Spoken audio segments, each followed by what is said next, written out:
नमस्कार। सभी आत्मिक विश्वासियों को प्रभु यीशु मसीह के नाम से वंदनम।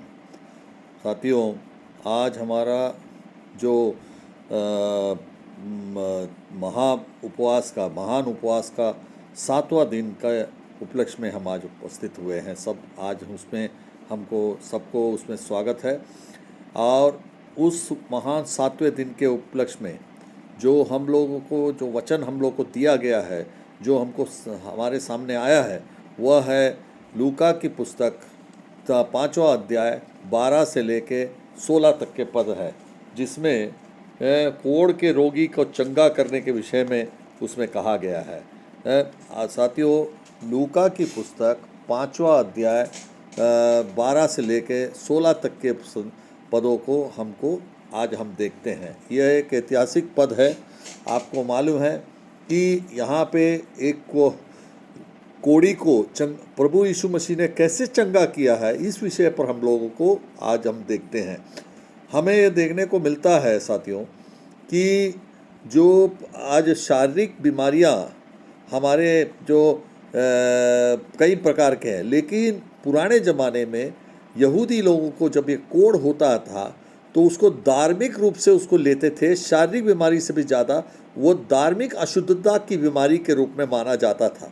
पुराने नियम में इस तरह का वर्णन जो है ले व्यवस्था का लेविटिकल का 13 और 14 अध्याय में विशेष रूप से इस विषय को बताया गया। कोढ़ी व्यक्ति समाज से अलग रहता था और मंदिर में वह प्रवेश नहीं कर सकता था। ये आपको देखने को मिलता है। यहाँ पे लूका की पुस्तक में 5वां अध्याय 12 से लेके 16 तक हम कोढ़ी को यीशु मसीह के द्वारा कैसे चंगा किया जाता है, और वो कोढ़ी उस यीशु मसीह के पास में आकर क्या कहता है, ये सारी चीज़ों पर हम चिंतन मनन करेंगे। यहाँ पे पद 12 में वो कोढ़ी जो है एक विश्वास की प्रार्थना जो है यीशु मसीह के साथ में करता है। वह प्रभु, यदि तू चाहे तो मुझे शुद्ध कर सकता है। यह व्यक्ति यीशु से अपने सामर्थ्य पर संदेह नहीं करता है, बल्कि वह एक विनती करता है। पूरे भरोसे के साथ वो बोलता है, यदि तू चाहे तो मुझे जो है चंगा कर सकता। बहुत ही नम्रता के साथ में, विश्वास के साथ में उन्होंने अपनी प्रार्थना को रखता है, तो जिसका हम आगे देखते हैं। तो यही चीज़ मत्ती के सुसमाचार में 8वें अध्याय में 2 से लेकर 3 में भी यही चीज़ दिया गया है। मरकुस के सुसमाचार में पहले अध्याय में 40 से लेकर 45 पद में भी यही विषय को वहाँ पे भी उसका वर्णन किया गया है। ये सुसमाचार के अध्याय हैं। इसमें हम यीशु मसीह को क्या कहते हैं, यीशु मसीह को 13वें पद में हम देखते हैं यीशु का स्पर्श और चंगाई के बारे में हम वहाँ देखते हैं। मैं चाहता हूँ तू शुद्ध हो जा, मैं चाहता हूँ तू शुद्ध हो जा। प्रभु यीशु मसीह ने उस कोढ़ी के विश्वास पे इतना ज़्यादा प्रभावित हुआ, उसकी प्रार्थना को सुनी और उन्होंने उसको छू कर उसको जो है चंगा किया। वहाँ पे प्रभु यीशु मसीह ने किसी प्रकार का भेदभाव या छुआछूत की बातों को उन्होंने अपने हाथ नहीं रखा।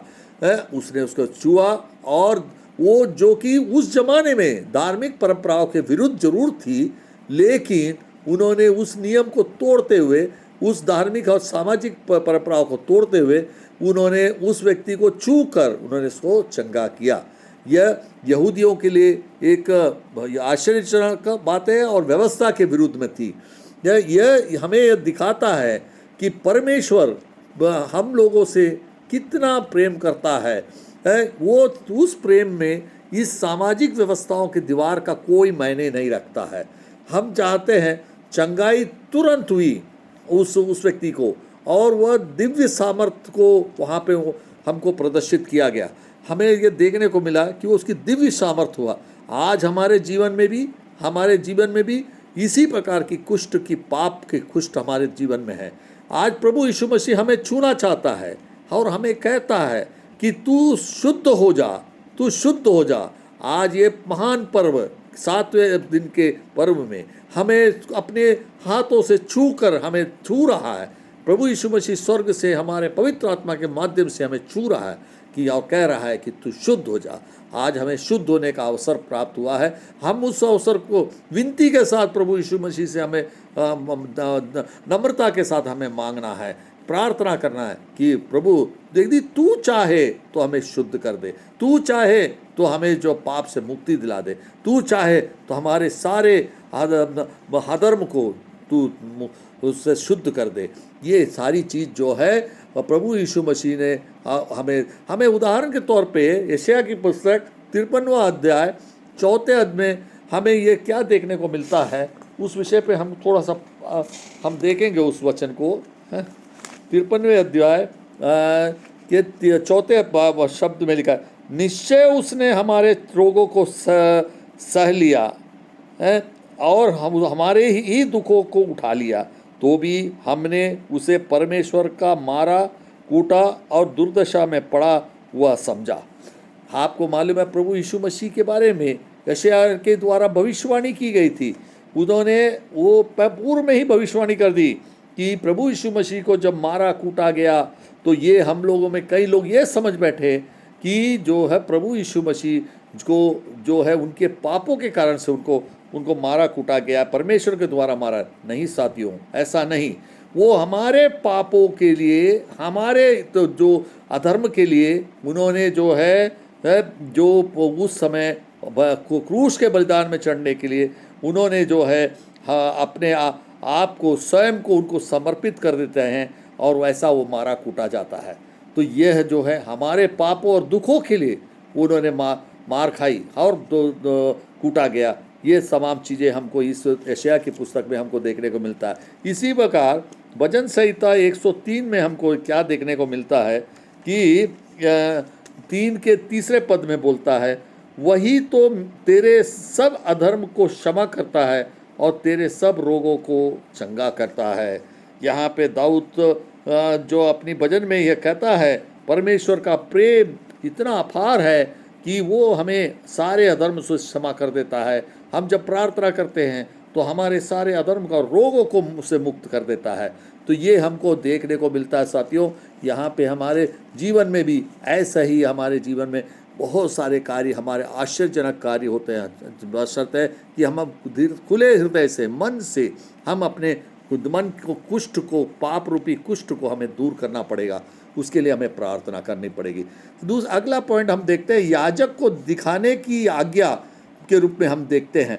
यीशु मसीह व्यवस्था का सम्मान करते हैं और यहाँ पे समाज में एक पुनर्स्थापना, रिस्टोरेशन का प्रतीक के रूप में हम 14 नंबर पद को हम देखते हैं। यहाँ पे हम देखते हैं परमेश्वर ने जो महान कार्य किया, वो महान कार्य से हमारे जो है वो जो परमेश्वर का जो महान कार्य एक गवाही के रूप में हमारे सामने प्रस्तुत होती है। तो ये इसी प्रकार हम देखते हैं एकांत में परमेश्वर के द्वारा जब भीड़ इकट्ठी हो जाती है, जब कुष्ठ रोगी को ये बताया जाता था कि तू किसी को आके मत बोलना, लेकिन कुष्ठ रोगी ने जाके कई लोगों को बताना पड़ा। उनको जब बताया तो काफ़ी मात्रा में भीड़ आ गई। उसके बाद में परमेश्वर उस भीड़ में से हटकर एकांत में जाकर, पहाड़ पर चढ़कर वो जो एकांत में जाकर प्रार्थना करते हैं। ये 15वें पद और 16वें पद में हमको देखने को भीड़ बढ़ने पर भी यीशु मसीह ने एकांत में जाकर प्रार्थना किया। आज हमारे जीवन में भी संसारिक भीड़ बहुत है। हम संसारिक भीड़ में हम कहीं खो ना जाए, बल्कि हम अपने लिए परमेश्वर से प्रार्थना करने के लिए उस भीड़ के अवस्था में भी हमें जो है प्रार्थना करने के लिए अपने को समय खोजना बहुत ज़रूरी है। इस भीड़ में हम अपने परमेश्वर को भूल ना जाए। हमें यह सिखाता है सेवा से अधिक महत्वपूर्ण परमेश्वर के साथ संबंध बनाना हमें बहुत ज़रूरी है। आज प्रभु यीशु मसीह ने भी वही काम किया परमेश्वर के साथ।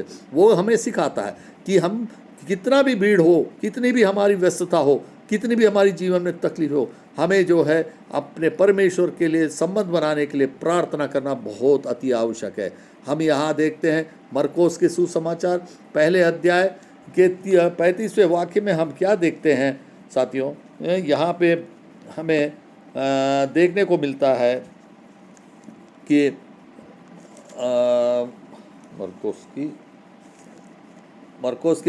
मरकोस के 1 अध्याय में हम 35वें पद में इस प्रकार हम देख पढ़ते हैं कि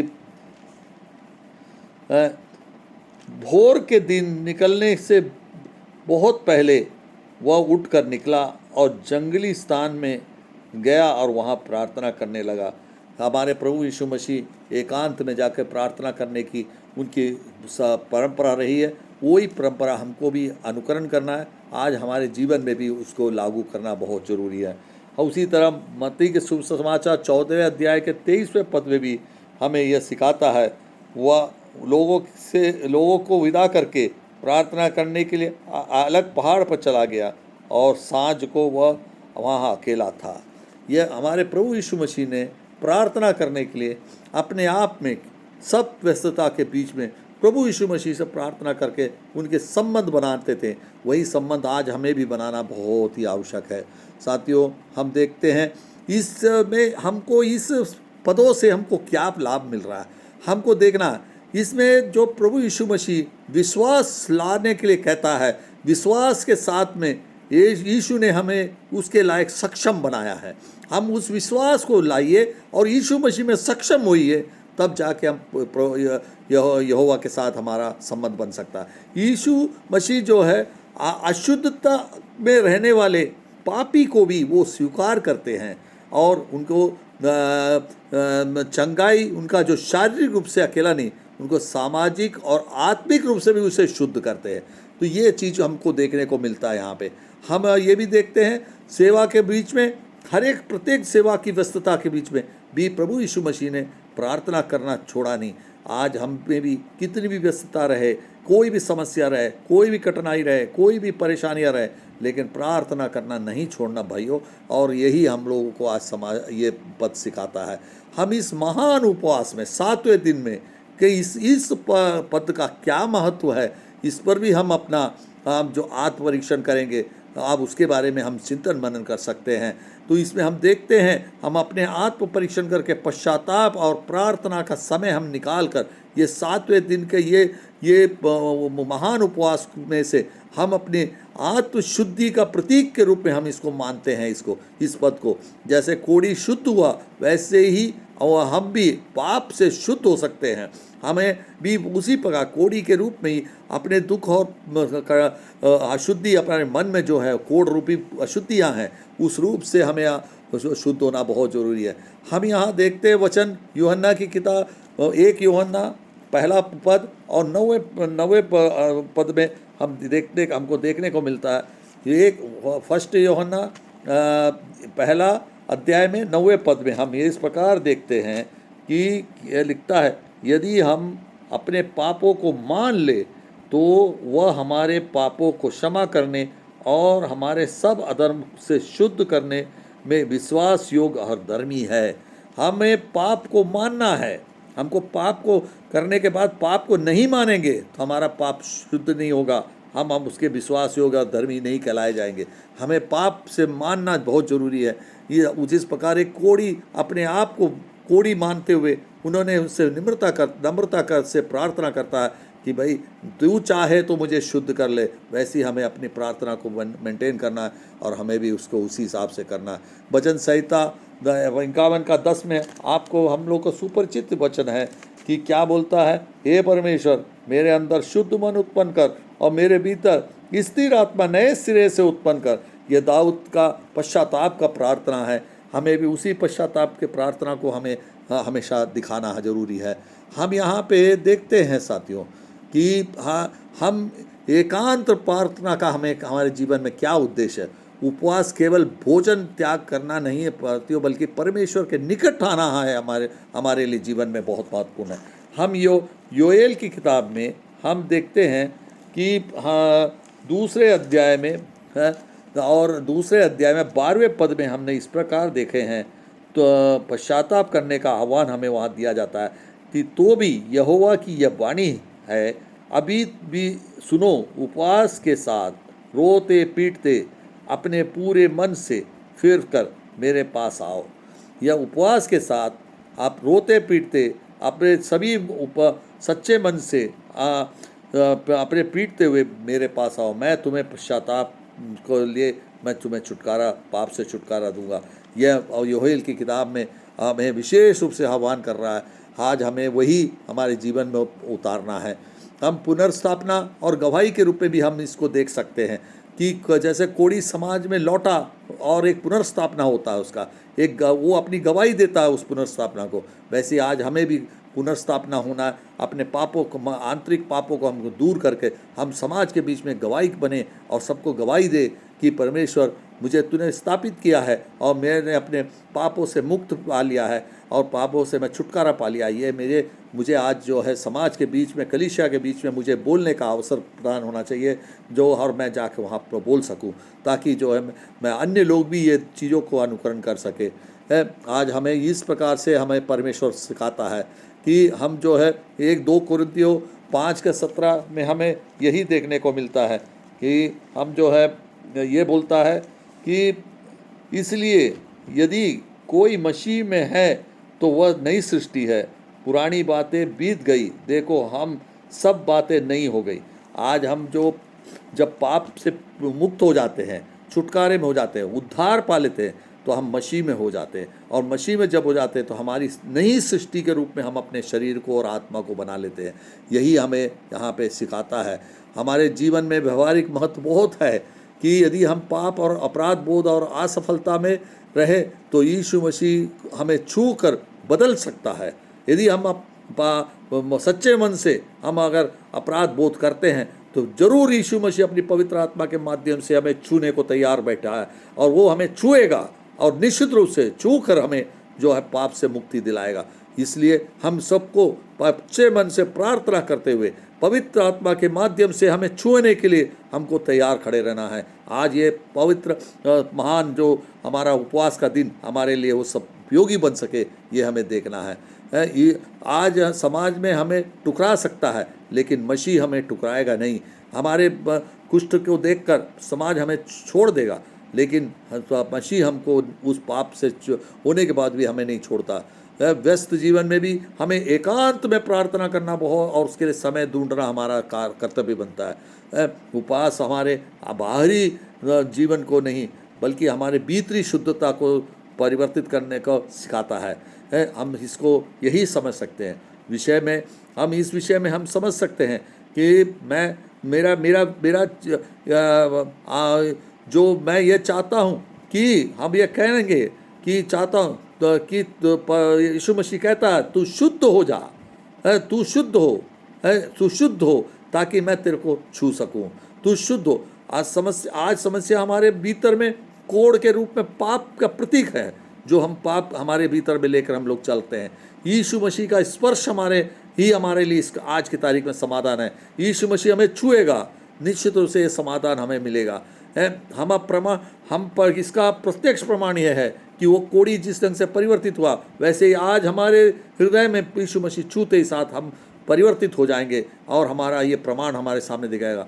और हमने जो है गवाही और पुनर्स्थापना हम अपने आप में कर रहे हैं। समाज के अंदर में फिर से एक नया सृष्टि बन रहा है, उस सृष्टि में हम अपनी पुनर्स्थापना कर रहे हैं और एक पाप रहित जीवन का एक हम गवाही दे रहे हैं। तो साथियों, ये सारे संपूर्ण चीज़ों इस पद से हम अपने इस 7वें दिन के महान उपवास में हमारे जीवन में कारगर हो सके, इस आशा के साथ में हम अपने प्रार्थना करते हैं कि जिस तरह से तूने कोढ़ी को शुद्ध किया उसी तरह हम तेरे से प्रार्थना करते हैं कि तू हमको स्पर्श मात्र कर दे। मैं तो इतना विश्वास करता हूँ कि तेरे स्पर्श मात्र से मैं को शुद्ध हो जाऊँगा। तो निश्चित रूप से आज प्रभु यीशु मसीह अपने पवित्र आत्मा के माध्यम से हमें स्पर्श करने को तैयार है और हमारे पूरे परिवारों को उद्धार में लाने को तैयार है और हम सब उसका फ़ायदा उठा सके।